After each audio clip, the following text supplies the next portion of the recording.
آپ نے اس پورے حقوق کراچی تحریک میں جو سب کی تحریک تھی اپنا کردار ادا کیا، لیکن اب بات بہت وسیع پیمانے پر ہو رہی ہے۔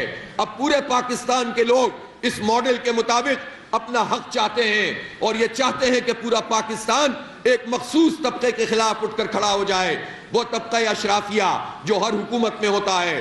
ماشاء اللہ ہو اس میں بھی وہی ملیں گے، اور نام نہاد جمہوریت ہو اس میں بھی وہی لوگ ملیں گے، وہی جاگیردار جو ٹیکس ادا نہیں کرتے۔ میں آپ سے یہ شیئر کرنا چاہتا ہوں کہ پاکستان میں 375 ارب روپے انکم ٹیکس تنخواہ دار لوگوں نے ادا کیا ایک سال میں، اور جو وڈیرے بڑے بڑے جاگیردار اور چودھری، بڑے بڑے خان اور سردار، جن کی ہزاروں ایکڑ زمین، جن کی سینکڑوں ایکڑ زمین، ان سب نے مل کر 5 ارب روپے ادا کیے، اور تنخواہ دار نے پرائیویٹ اور گورنمنٹ 375 ارب روپے جمع کرائے ہیں۔ اور پھر تنخواہ دار ہی کو تم مار رہے ہو کہ اس کا سلیب بھی جو ہے تم آگے بڑھاتے چلے جا رہے ہو کہ اس کی اگر تنخواہ بڑھ بھی جائے تو ٹیکس کٹ کر پیسے مزید کم ہو جائیں۔ یہ ظلم کا نظام ہے۔ پھر برین ڈرین کیوں نہیں ہوگا؟ پروفیشنل لوگ ملک سے باہر کیوں نہیں جائیں گے؟ ان کو اپنا جب کوئی مستقبل نظر نہیں آئے گا تو پھر پاکستان میں ڈاکٹرز کیوں رکیں گے؟ انجینئرز کیوں رکیں گے؟ آئی ٹی اسپیشلسٹ کیوں یہاں رہیں گے؟ بزنس ایڈمنسٹریشن جاننے والے کیوں رکیں گے؟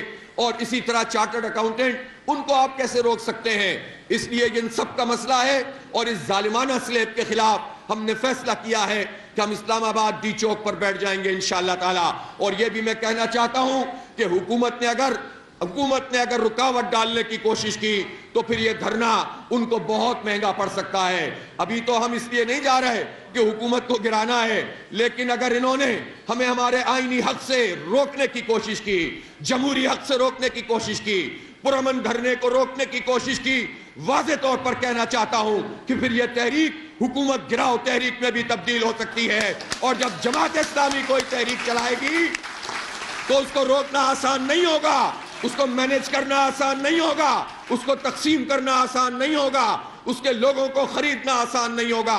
اس لیے ہم پرامن طریقے سے جائیں گے، نہ پتھر ماریں گے، نہ کوئی شیشہ توڑیں گے، اپنے حق کے لیے کھڑے ہوں گے۔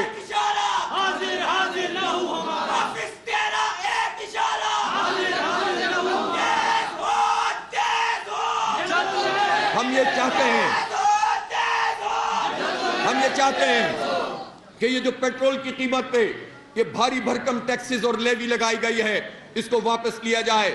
جب عالمی مارکیٹ میں پیٹرول کی قیمت کم ہوتی ہے تو یہ اس ریشیو سے پیٹرول کی قیمت کم نہیں کرتے، لیکن ذرا آگے بڑھتی ہے تو یہ بے تحاشا قیمت بھی بڑھا دیتے ہیں اور ٹیکس اور لیوی بھی بڑھا دیتے ہیں۔